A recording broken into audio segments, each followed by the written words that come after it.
Let's now implement let macro in our Mo parser. I've written a little example, the delay example here that we can refer to think about this implementation. So as usual, we add a new form by changing the match inside parse to recognize a let macro with a name, a right-hand side, and a body. Now this body eventually is going to be the result of the let macro form, so we will need to parse that into an expression that we can interpret. What do we do with this name though?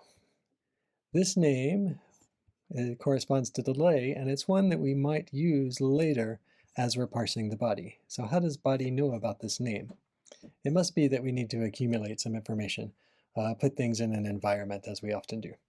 So I'm going to change parse now to parse in environment, where we have the syntax object to parse, but also the environment to communicate macros to nested parses.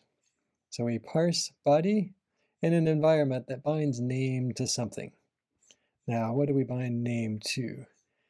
Over here, we've got a function expression. We want to get the actual function so that we can use that function later when we delay it. So that means we need to parse the right-hand side, but that's still just abstract syntax of the expression. Finally, we want to interpret that to get the actual function. So we'll bind name to a function in the environment that we can call later when we see this delay form.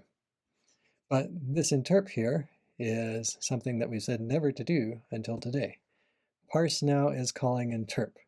And before we had a rule that parse happens completely and then interp happens. But this is exactly the thing that macros add to a language, the ability to interpret something while you're still parsing the rest of the program. This code, though, is separated from the rest of the runtime, though, because it always starts here with the empty environment. So if we had some functions wrapped around this let macro, we can't see them. Everything has to be self-contained because it's happening at a different phase earlier as we parse the program. So with that, we have everything we need for let macro. That is at least the defining part. What about when we use the delay, as in this example? That's not a let macro form, that's a delay form. So parse here will need to recognize when something calls starts with delay. That is, we need to change our parser right at the beginning before we even try to match things, before we even look for identifiers and numbers. We will have our little helper function starts with bound identifier that checks whether S here is a syntax object that starts with an identifier like delay that exists in this environment of macros. And if it does, that means we know we have identifier and, well, more stuff after it, right? This more stuff is what we need to gather up and pass to the delay macro. So we find that macro by looking it up in the environment, and then we're going to apply that macro to S, to this whole thing, this identifier with its arguments and so on. So in this case, we're going to get the function that corresponds to delay and give it this whole syntax object in yellow as an argument. That should give us back a fun syntax argument, which is still not an expression, right? It's a fun syntax object that we need to parse. And so we're going to recur with parse here.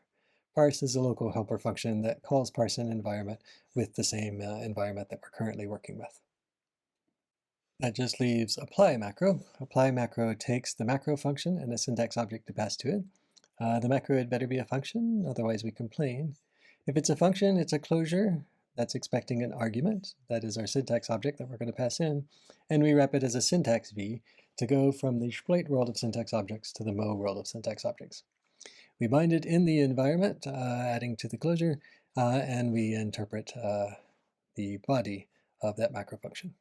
We expect to get a syntax object back, right? A macro expander takes a syntax object and should produce a syntax object. If it doesn't, then we complain.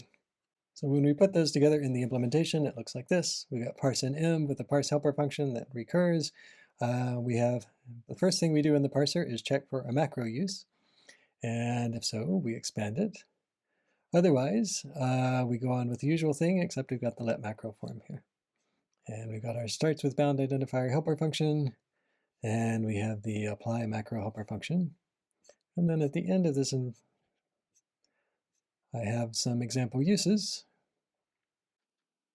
So here is a let macro with delay that implements force by calling a thunk on with dummy argument 0. And here I am using delay and then forcing it. So again, delay is outside of quotes with respect to the Mo program.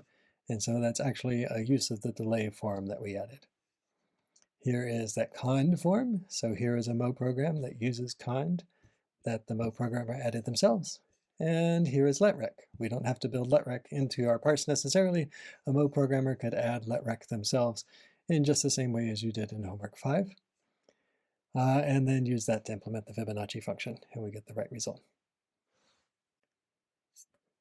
So again, the thing that's really different about this parser than before is that we have calls to interp in the parser. Here where we bind a macro and inside of apply macro. And that means that things can get tangled up if you do it the wrong way, but we have organized our macro to keep compile time and runtime separate. That is, when you have a let macro, everything on the right-hand side of the equal sign, that's compile time code. It runs at compile time, but it only runs at compile time. It cannot run at runtime. Inside of that compile time code, we have some quote marks, and that's corresponding to patterns or results at the compile time piece that is runtime code. And then everything that's not in a pink box here in the right-hand side of a let macro, that's regular runtime code as before, whether it's 1 plus 2, or whether it's using this new delay form. Because it's outside of a macro implementation, it corresponds to something that we run at interpret time. Compile time here just really means parse time, but in general we talk about compile time code because it's running before you run the real program, and then runtime code corresponds to interp. Keeping those separate is known as a phase separation, and it's a good property of a macro system.